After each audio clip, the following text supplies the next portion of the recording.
Salut tout le monde, ici La Folle Zen. Ça fait longtemps que je vous ai pas fait une vidéo. Présentement, j'ai eu le droit d'en faire un. Non, pour vrai. J'ai eu la chance de me faire dire par mon chum, laisse faire le ménage, laisse faire les enfants, je m'en occupe, va faire ton vidéo. Sincèrement, merci à Sébastien qui s'occupe des bébés en haut parce que j'avais vraiment le goût de vous parler de ma fin de semaine.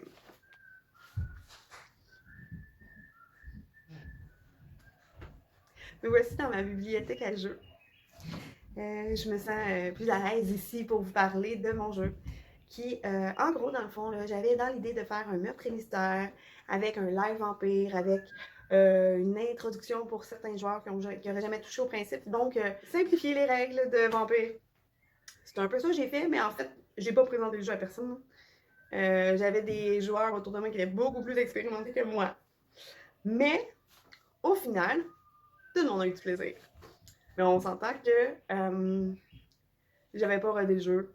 Euh, J'avais écrit beaucoup trop de détails qu'on n'a pas réussi à sortir du lot. Puis, j'étais pas armée pour répondre à toutes les interrogations. Mais ça, je sais que c'est mes devoirs qui n'ont pas été faits. J'ai regardé la litanie du sang 2 fois à la fin seulement. J'ai pas lu les livres, j'ai pas...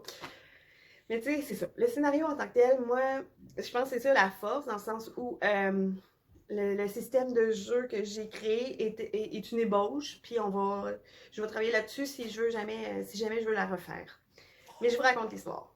Donc, c'est l'histoire de Elena, qui est une vampire très haut gradée, qui est une diva pour les humains comme pour les vampires. Elle cache très bien son jeu. Elle est directrice d'une association pour les sans-abri.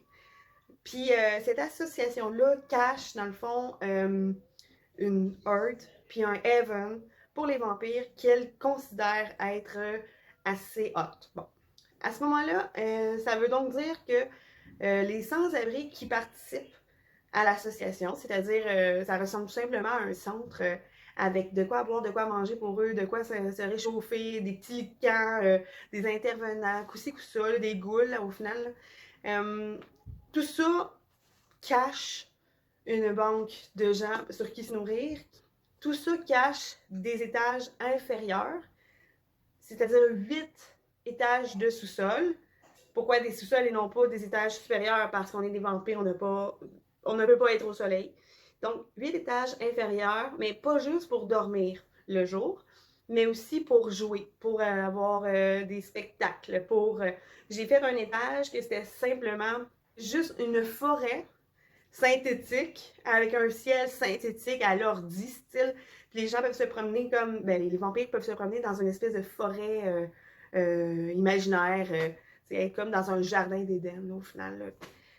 Ensuite, il y avait des étages de torture, de, où ils pouvaient assouvir leurs plaisirs non moraux. Bon, c'est le même que je peux dire ça. Tout ce qui te vient en tête, là, regarde, c'est un vampire, tu as le droit avec les humains qu'il y avait au premier étage. Là.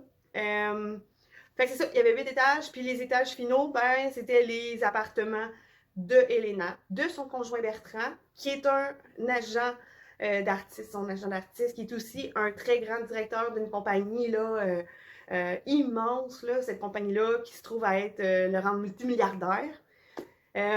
Donc, Elena et Bertrand sont un couple de gens très, très riches. Ensuite, dans ces appartements-là, il y a les appartements de Félicia et de Yannick. Félicia étant le premier amour d'enfant d'Elena. Il l'a recueilli, seulement le prince ne lui avait pas accordé le droit de la mordre. Pour X raisons que j'aurais pu élaborer, mais une chance que je ne l'ai pas fait parce que j'avais trop d'histoires. Anyway. Puis, à ce moment-là, le prince a donné le droit à un Nosferatu de mordre Félicia. Ça reste que pendant plusieurs années, Félicia était quand même l'enfant chéri d'Elena, qui l'apprenait, qui lui donnait la place au domaine qu'elle mérite. Et éventuellement, il est arrivé un événement où que Elena a rencontré Yannick. Yannick, elle le fait child sans demander au prince. Elle s'est bien rendu compte qu'il n'avait pas la bonne grâce, ce prince-là. Elle l'a fait déshonorablement. Puis à ce moment-là, Félicia est devenue un peu à l'écart. en fait, est devenue dans l'ombre carrément, une Cendrillon, si on peut dire ainsi. Elle était la domestique de Helena. Yannick, lui par exemple, est devenu la star. C'était l'enfant chéri à Helena, puis il se trouvait être le porte-parole officiel de l'association. Après ça, dans les autres personnages, nous avons Dimitri, qui est le frère cadet de Bertrand, donc qui est le beau-frère de Helena, qui a beaucoup de conflits, d'intérêts, surtout avec son frère, qui partage toutes ses richesses avec Helena, mais que lui, Dimitri, est un simple comptable là, à côté.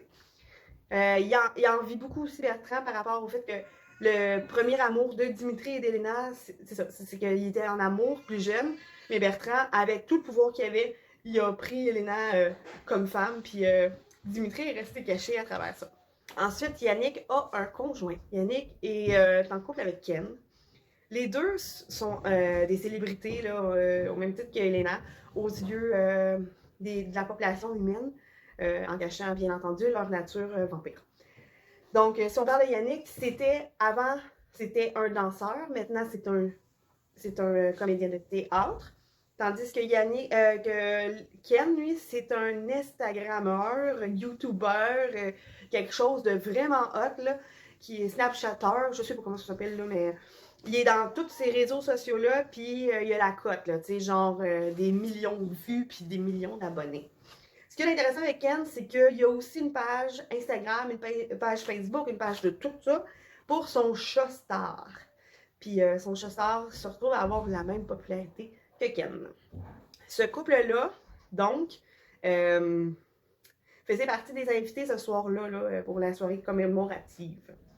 Ensuite, on avait Emma Dion, qui était la candidate électorale en qui tout le monde croyait pour avoir le poste de première ministre du Canada. Là, vous voyez à quel point c'était des gens d'une catégorie vraiment prestigieuse. On parle de premier ministre du Canada. Elle était pour se faire élire quand est arrivé des statistiques là, qui prouvaient qu'elle était en train de perdre beaucoup la cote. Emma est tellement importante qu'elle a bien entendu son garde du corps, qui est Olivia. Olivia se trouve à être plutôt rough and tough. C'est un ancien... anciennement, elle était dans la police. Puis, après ça, elle a travaillé à son compte là, comme mercenaire. Maintenant, elle est rendue garde du corps. C'est un métier un peu plus stable. Mais elle reste avec la réputation vraiment malcommode d'avoir abusé de sa force. C'est une assamite qui tuait démesurément, qui diabolisait. Donc, c'est ça. Pour faire une parenthèse, le prince, dans mon histoire, il apparaît pas. Fait que on peut bien déduire ce qu'on veut. Il est peut-être plus là, il est peut-être destitué, il est peut-être là, mais il sait pas trop c'est quoi l'histoire. Bon. Ensuite, il y a Léonie, qui est la journaliste vampire, une trémère, qui, elle, est là pour couvrir l'événement, mais aussi, elle a une dévotion pour la future première ministre un peu malsaine à la limite. Là. Moi, je la vois comme avoir tapissé ses murs de photos de Emma. Elle l'aime beaucoup. Elle a un ami qui s'appelle Adrien McAdam. Adrien McAdam, c'est un photographe de réputation. Là, les plus grands magazines Vogue et tout le kit. C'est le plus grand photographe quasiment au monde. Il se trouve à avoir tellement de belles photos qu'il s'allie beaucoup aux médias pour éventuellement faire publier ses photos. Donc, ils sont bien chums, ces deux-là. Ils font une bonne équipe. Le dernier, mais non le moindre, c'était Marcel Labarec. Marcel étant un lieutenant de police très haut placé, GRC ou je sais pas quoi, là, moi je connais pas tant les grades, mais encore une fois, c'est quelqu'un de bien important, c'est le meilleur ami du couple, Bertrand et Helena. Si eux n'ont pas de garde du corps, ça reste que Marcel est toujours là pour les protéger. Lui, la relation qu'il a avec Olivia est vraiment malsaine parce que c'est lui qui a destitué Olivia de son poste de police à cause de son abus de pouvoir. Fait qu'eux s'entendent vraiment pas bien. Pour en finir avec les personnages, j'avais Jacques Thériault qui était un gangrel, un éleveur de chats. Il élevait des chats qu'on n'avait pas besoin de goulifier pour garder pour l'éternité en tant que vampire. Là, il y avait une belle cote là-dessus. Puis, c'est bien entendu son élevage d'où venait le chat star à Ken. Bon. Et c'était le meilleur ami d'Adrien, qui était photographe. Donc, on s'entend que toutes les photos de chats, c'est lui qui les avait pris. Seulement, mon personnage n'a pas pu être de la partie parce que mon joueur ne pouvait pas, il y avait un contretemps. Donc, comment c'est parti cette histoire-là, cette gang-là? Ils se réunissaient toutes un soir au domaine de Helena dans l'idée de fêter la fête des morts. C'est une invitation d'Helena pour que tous ces gens-là fassent partie du VIP du domaine, qu'ils aient accès en tout temps. Sa philosophie à Helena, c'était de dire que, en tant que vampire, on ne devrait jamais avoir peur des humains. On ne devrait pas fuir, on ne devrait pas se cacher, parce qu'on est beaucoup plus fort. Donc, en ayant l'association et ses 9 étages en tout, elle accordait aux gens le luxe, les vampires, le luxe de manger à leur faim, dormir en lieu sécuritaire et magiquement fermé, avoir le plaisir, tous les plaisirs immoraux qu'ils pouvaient vouloir s'adonner. Donc, c'était comme le paradis des vampires VIP, puis elle leur accordait ça à ceux autour de la table. Maintenant, elle avait une autre annonce. Premièrement, Helena a lu son discours sans que son Bertrand soit là. Elle savait à ce moment-là qu'il était possible qu'il se lève un peu plus tard parce que bon, il y a moins d'humanité, donc il doit dormir un peu plus, il doit être en forme. Mais aussi, il n'a pas dormi avec elle cette nuit-là parce qu'il avait laissé comme message texte avant que Helena se couche qu'il devait travailler jusqu'à la dernière minute dans son bureau. Donc, il allait dormir au bureau, qui était une autre pièce à l'étage de la réception. Fait que elle savait qu'en lisant le discours, il y avait bien des chances qu'il soit pas là, mais qu'elle devait au moins le réveiller après parce que là, tous les invités étaient là, puis on allait boire un verre à la nouvelle annonce d'Helena.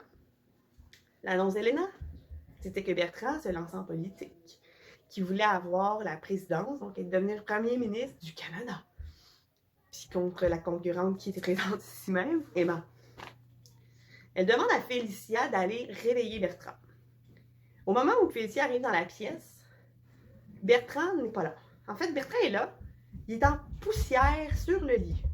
Au-dessus du lit, il y a des câbles. Puis ça, là, ce que je vous raconte, là, je l'ai fait en escape room dans une de mes chambres d'amis chez moi, au moment de l'événement. Donc, il y a un câble avec une paire de menottes. Puis en dessous de ça, il y a un lit avec un tas de cendres. Puis il y a quelques objets éparpillés un peu partout. Donc, elle annonce à tous et toutes, Helena aussi, que Bertrand semble être mort. De toute évidence, les gens autour de la table pouvaient tous avoir une relation malsaine avec Bertrand, puis pouvaient tous être soupçonnés pour le meurtre. Je vais y aller comme ça. En gros, Helena est en couple avec Bertrand, mais Bertrand est multimilliardaire. Il y a bien des chances qu'elle veut le tuer pour hériter de toute sa fortune, d'une certaine façon. Ken, Instagrammeur, bon, il est homosexuel et Bertrand est hyper homophobe. Ça reste qu'on sait dès le début de partie que c'est Bertrand qui a offert le chat Star à Ken. Mais pour le reste, on sait que leurs relations sont tendues du point de vue que Bertrand est un peu plus un homme d'affaires classique, puis Ken est en robe de léopard. Là,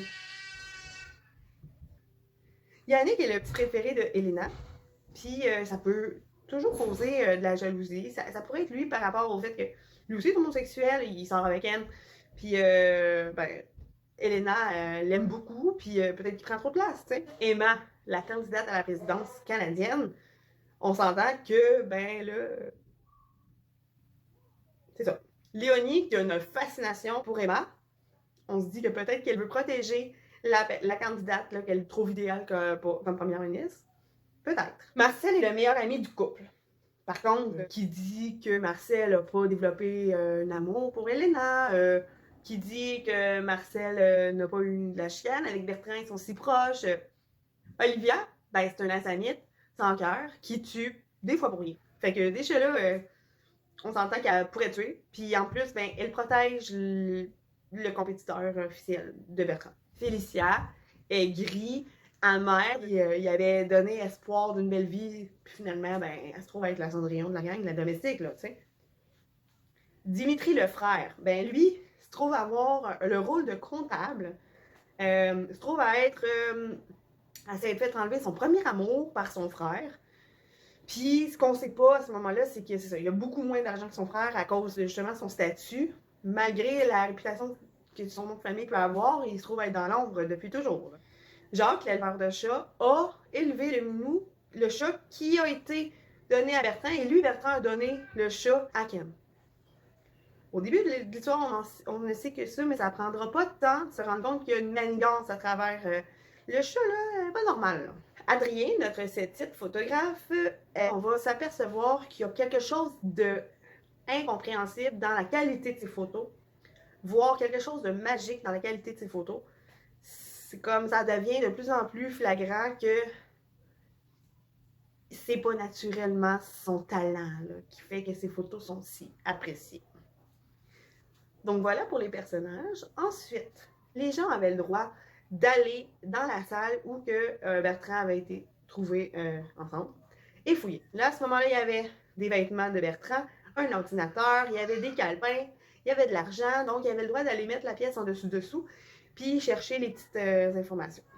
Dans tout ce qu'ils ont trouvé, ce qui avait vraiment pertinent, c'est un calepin avec une lettre écrite, apparemment pour Bertrand, qui a été déchiré, brûlé. Fait qu'il restait que des mots au début du texte.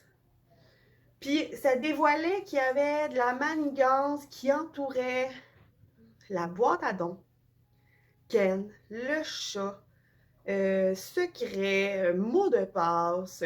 On savait à ce moment-là qu'il y avait une boîte à dons pour l'association qui avait été défilée par le trésorier Ken pour mettre de l'argent dedans pour l'association puis pour surtout pour les étages en dessous. Il y avait quelque chose là-dessus d'intéressant sur le calepin. Ensuite, il y avait dans les poches, il y avait, je crois que c'était dans les poches, un sondage qui montrait la déchéance de la candidate Emma. Il y avait aussi une lettre de menace anonyme pour Bertrand qui ne doit pas aller aux élections. Je ne sais plus trop qu'est-ce qu'il y avait d'autre. Il y avait un ordinateur avec la page, on va dire la page de sa compagnie, Victor Mouton, et son vidéo de présentation sur Victor Mouton. Là, à ce moment-là, ça c'était magique. Là. La vidéo a été faite par Bertrand. Bertrand étant un personnage mort depuis le début, tout le monde se pose la question, mais qui est Bertrand? Parce qu'ils ont vu Bertrand dans la liste de personnages. Seulement, il était pas présent. Fait que là, moi, je disais, ben oui, il est couché, mon Bertrand, il est couché, mon Bertrand. Mais Bertrand, c'était Danny, le Rat Burger. Puis là, j'ai demandé, puis il a joué le jeu en tabarnouche. C'était vraiment cool de faire mon vidéo.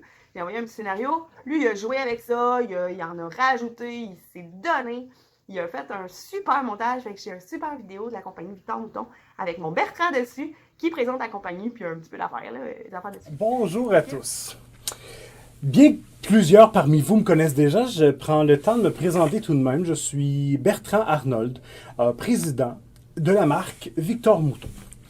Vous me connaissez certainement déjà pour mes activités en tant qu'homme d'affaires dans le domaine de la presse, du cinéma, ainsi que pour mon agence d'artistes à succès et talentueux. Mais toutefois, aujourd'hui, je me présente à vous avec mon bagage de 30 ans d'expérience dans le commerce, dans les affaires publiques et dans la communication, pour une raison bien particulière et tout à fait altruiste. C'est avec grand plaisir que je suis ici aujourd'hui pour vous annoncer que l'année 2021 est une année de changement important pour la marque Victor Mouton. Nos produits de cosmétiques, nos items de beauté prennent un tournant vert. En plus d'être éco-responsable, chaque article, je dis bien chaque article vendu en ligne, donnera d'un 10% de la vente à l'Association des sans-abri en situation précaire, dirigée de main de maître par ma tendre épouse Elena. Vous savez évidemment que l'ASAP donc me tient autant à cœur que l'entreprise Victor Mouton elle-même. Donc, je tiens d'avance à vous remercier pour vos précieux achats et pour l'intelligence et l'intelligence et le raffinement dont vous faites preuve en achetant des produits de qualité, vous redonnez à une cause importante. Où les étoiles brillent, les yeux regardent Victor Mouton pour vous faire étinceler.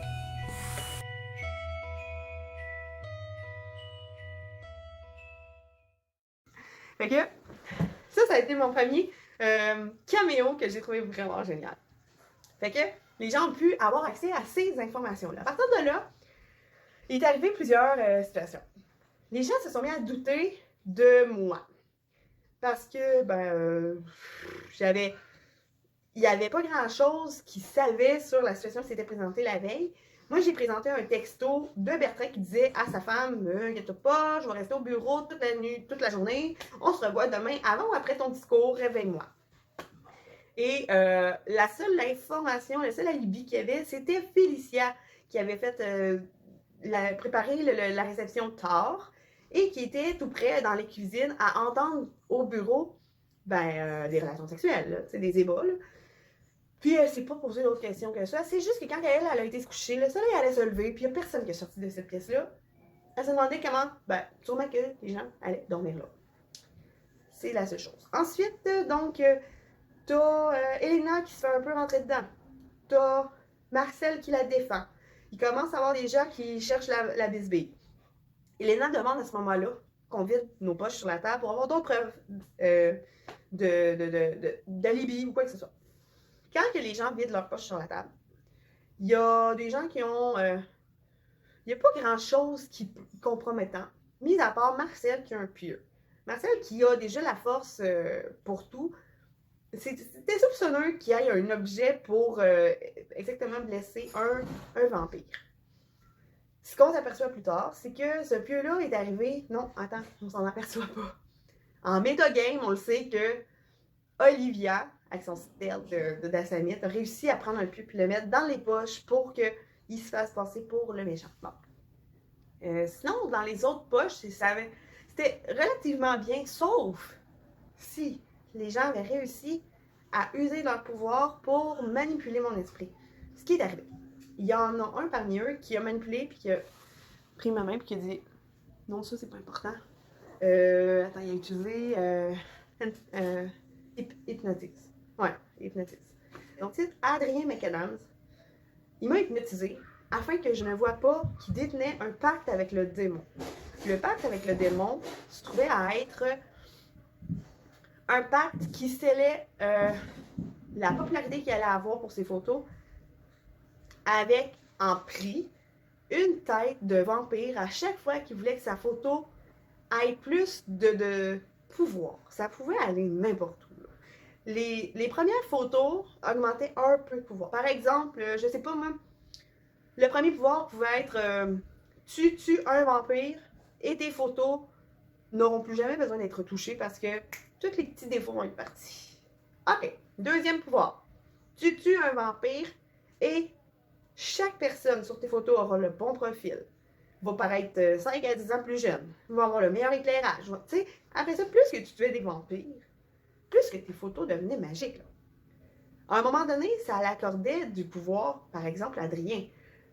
Si tu prends une photo de quelqu'un qui est malade, tu pourrais toucher la photo puis guérir la personne. Ou au contraire, tu prends la photo de quelqu'un, tu pourrais en faire une poupée vaudou, cette photo-là. Ça devenait très tangible. Puis, lui, il était soif de ces pouvoirs-là.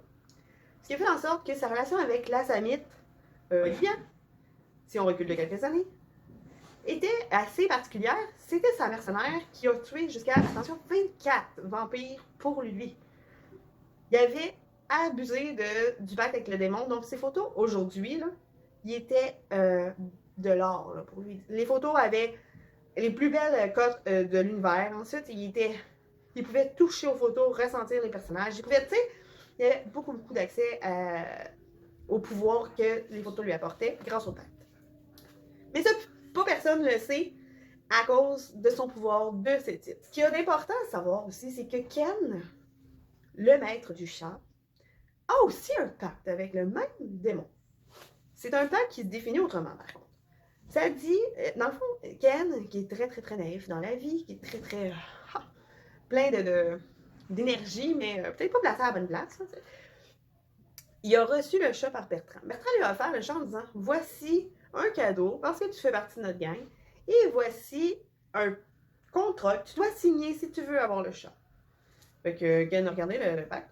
Il a dit « Ok, c'est quoi ça? » Le pacte, il disait que si le chat est populaire sur Instagram, Ken aura une popularité aussi forte ou plus grande. Ok. Si le chat reste en vie, Ken reste en vie. Ok.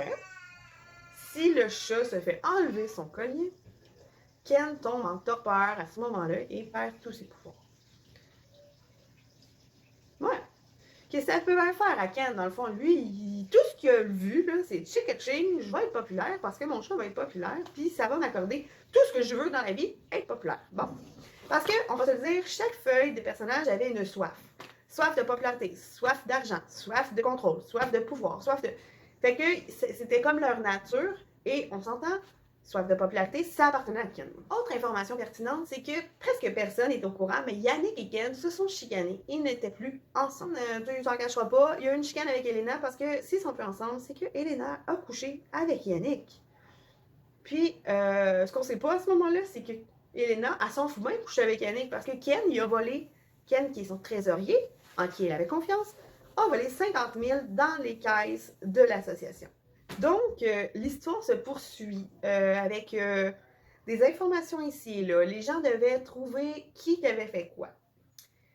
Pour finalement se rendre compte que Yannick, qui paraît très bien, qui est une victime, parce que, ça c'est une information, j'ai oublié tout ça, il reste juste un bras. Il lui a dit, il y a eu un accident. Il a été sauvé par Elena. Il est arrivé sur les lieux. Il a ramassé Yannick, qui était un humain, qui l'a rendu child pour éviter qu'il meure sur place au bout de son sang, l'a amené chez elle. Raconte à quel point qu'il avait eu la chance d'être sauvé par sa nouvelle mentor au monde, en fait, qui était sa ailleurs, là. Puis, il n'a pas pu conserver son métier de danse, qui était son rêve. Il n'a pas pu choisir d'être un vampire, là. Ça a été comme imposé par l'embrace de Helena. Et à ce moment-là, il a se viré de bord, puis il a été dans le théâtre, ce qu'il n'a jamais aimé, au final. Il a été dans le théâtre, mais il a été aussi dans l'association Full Pin. Il était rendu la mascotte du groupe, au final. Puis, bon, flatté dans tout bon côté par Helena. Mais il s'est rendu compte, avec des photos de journalistes, avec plein d'affaires, avec des articles de journaux, que l'accident a été causé par Helena. Puis elle l'a jamais dit. Elle a caché son véhicule, qui n'était pas en état de route, mais Helena est atteinte dans beaucoup de disciplines. Elle a déplacé son véhicule dans le bois. Elle a sauvé le jeune homme. Elle l'a rendu vampire et après ça, elle n'a perdu aucune réputation. Et elle a même gagné un Emmy. Lui, quand il s'est aperçu de ça, il en a voulu terriblement. Il a travaillé là-dessus pour essayer de trouver une solution pour lui faire le plus de mal possible. Et ce, 10 ans plus tard, il décide de tuer Bertrand. Il a décidé d'avoir une relation extra-conjugale avec Bertrand, qui savait, n'était pas homophobe, mais cachait sa crainte d'être homosexuel. Parce qu'un homosexuel, ça le sait ça. Fait qu'il savait que Bertrand était profondément homosexuel, a décidé de développer une relation sexuelle avec lui. Je dis sexuelle parce que ça n'a pas été jusqu'à l'amour pour ces deux-là. Et de l'autre côté, Yannick a décidé de développer une relation d'amour avec Helena, une fausse, à sens unique, parce qu'on s'entend que Helena s'est amourachée de son jeune Yannick. Puis elle reste avec Bertrand, qui est l'homme de sa vie, parce que c'est beaucoup plus confortable d'être avec un multimilliardaire, hein, on s'entend? Donc, vous me suivez, là. Yannick a couché avec Bertrand pendant 6 mois. Yannick a couché avec Helena pendant 6 mois, à l'insu des deux. Ce qui a fait que Helena est tombée en amour avec Yannick et que Bertrand, un soir, a voulu avoir une relation sexuelle un peu plus pimentée, s'est fait attacher avec des menottes et Yannick l'a abandonné dans le lit, des menottes très mères qui l'empêchaient d'utiliser son pouvoir et a ouvert les rideaux sur un soleil levant. Voilà. Il y avait d'autres choses. On s'entend parce que le pacte avec le chat, là, n'avait aucun rapport avec la mort de Bertrand. Alors, si on voulait résoudre cette enquête-là, c'était une toute autre histoire. Ce qu'on s'apercevait, avec Félicia, qui avait la chance de parler aux animaux, elle a posé des questions au chat. Elle lui a demandé, Charles, es-tu heureux? Je ne me souviens plus en fait de la première question, on pourrait peut-être écrire en bas.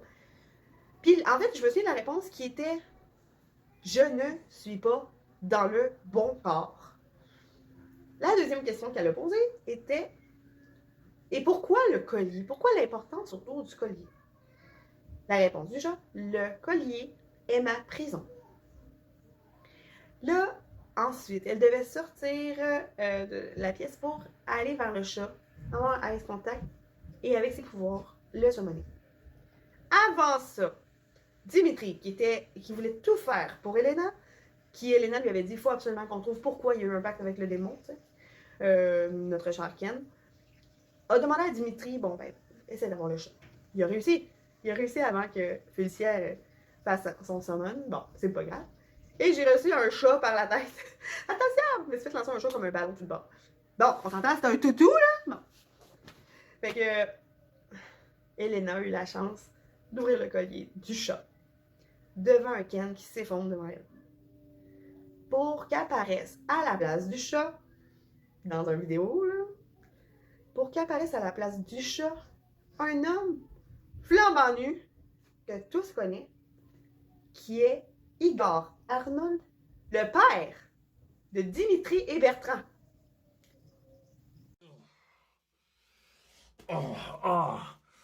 Mon dos, mon vieux dos, mais, où suis-je? Ah oui, tout me revient. Il m'a emprisonné dans le corps du chat. C'est parce qu'il refusait que j'accorde à Dimitri pratiquement la totalité des actions de la compagnie. Bertrand, où es-tu? Espèce de lâche. Tu as fait cette manigance parce que tu savais que ma mort aurait révélé des documents d'héritage, dévoilant la vérité sur les actifs de la compagnie et mes successeurs. Tu savais que Dimitri allait hériter du titre de directeur. Espèce d'égoïste, de malfrat pire. Tu n'es qu'une ordure. Le sort que j'ai eu. Le pacte qui m'a métamorphosé en chat m'a depuis ces nombreuses années terni la mémoire de qui j'étais réellement. Ma non-vie d'Igor Arnold n'était qu'un rêve flou dans ma tête de félin, ne m'accordant aucun pouvoir et envie de combattre.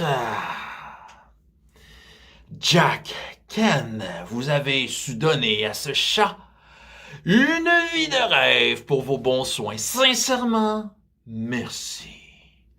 Maintenant que je suis redevenu moi, que ma mémoire revient, j'ai un goût amer de vengeance qu'on m'amène, mon aîné.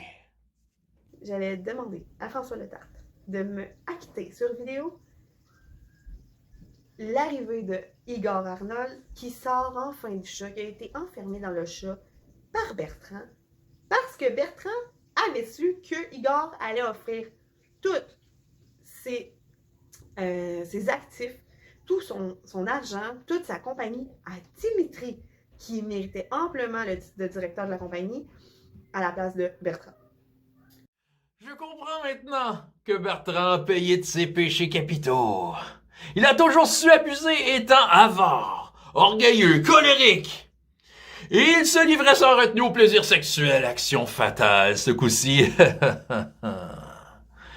J'ai l'honneur de te nommer directeur, mon cher Dimitri, et d'ouvrir pour toi les coffres dont j'ai toujours caché l'existence à Bertrand. Ces fonds d'argent te permettront d'investir où il se doit et que la compagnie soit prospère.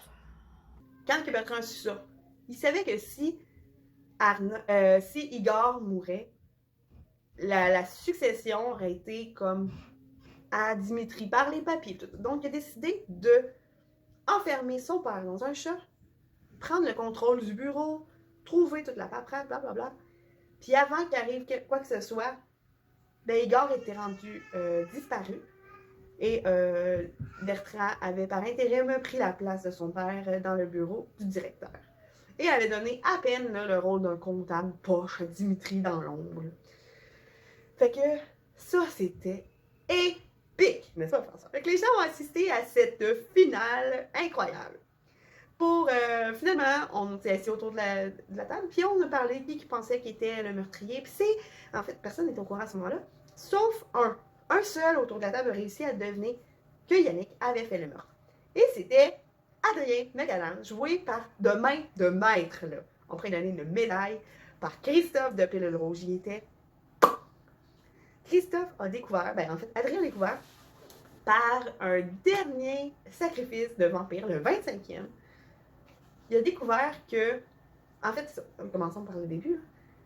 Il a demandé à sa mercenaire Olivia, qui a accepté d'aller tuer un dernier vampire pour lui. Elle a été sur un étage inférieur, elle a réussi à trouver un vampire dans une des salles de torture, elle l'a décapité, pour prouver pour donner, dans le fond, un sacrifice au vampire à Adrien. Ce qui a fait en sorte que le dernier pouvoir qu'il a acquis pour ses photos, c'est qu'il était capable d'avoir une information précise sur la personne qui prenait en photo. Après avoir tué le dernier vampire, il a pris des photos de tout le monde, qui est tout à fait légitime pour un photographe, et il a touché aux photos de tous pour savoir qui était le meurtrier. Donc, c'est le seul autour de la table qui a réussi à dire « C'est toi le meurtrier parce que je le sais, le diable me l'a dit. » C'était génial comme finale. Pour conclure, la soirée a été vraiment le fun. Ça a été difficile sur le plan technique. Et j'arrivais pas à avoir des yeux autour de la tête. J'arrivais pas non plus à gérer des situations que je ne m'attendais pas. Hein? C'est un peu le principe d'un maître vraiment novice. J'étais vraiment comme un cerf au milieu de l'autoroute. Qu'est-ce que je fais? Mais je crois que les gens ont eu du plaisir. Ça, c'est le fun. Ils ont eu des surprises, les 2 caméos, les 2 vidéos là, de François Letarte et de Dany. C'était génial. Là. Merci les gars. Vous m'avez rendu un énorme service avec ces vidéos-là. Ensuite, on a eu comme le reste de la soirée juste à jaser tranquille, tu sais. Puis ça a vraiment fait du bien. Et qui arrive-tu pas par la porte? Dany de Radburger, qui est venu finalement là, nous rejoindre en fin de soirée pour qu'on jase un peu de ça. Puis que tout le monde a vu mon beau Bertrand. Donc c'est tout. Hey, si vous avez des questions, là, parce que je sais que j'ai fait ça de même avec mon histoire. Là. Si vous avez des questions, dans le fond, en fin de vidéo, je vais vous mettre un peu d'informations là, sur mon jeu, puis quelques photos à la limite. Là. Puis je répondrai à vos questions. Merci beaucoup d'avoir été là. Je vous aime. Bye.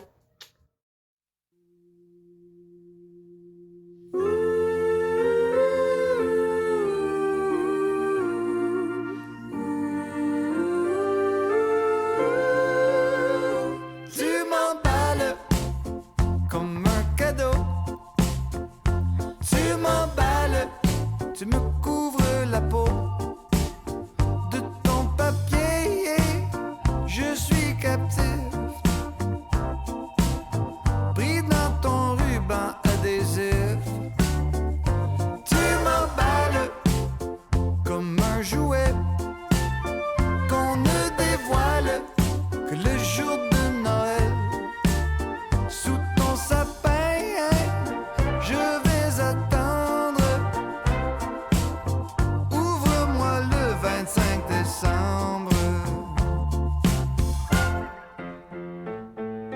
Dans mon cœur un coup d'éclat quand je t'ai vu au centre d'achat, derrière ta station d'emballage. Là chaque année au temps de fête, tu tournes en boucle sur ma tête. Mademoiselle, je suis ton cadeau de Noël. Tu m'emballes comme un cadeau.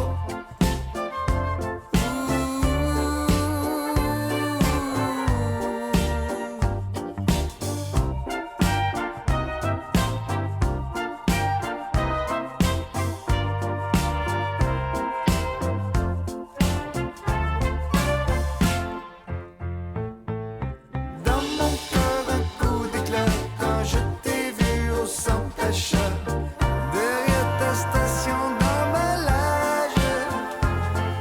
Chaque année au temps des fêtes, tu tournes en boucle sur ma tête.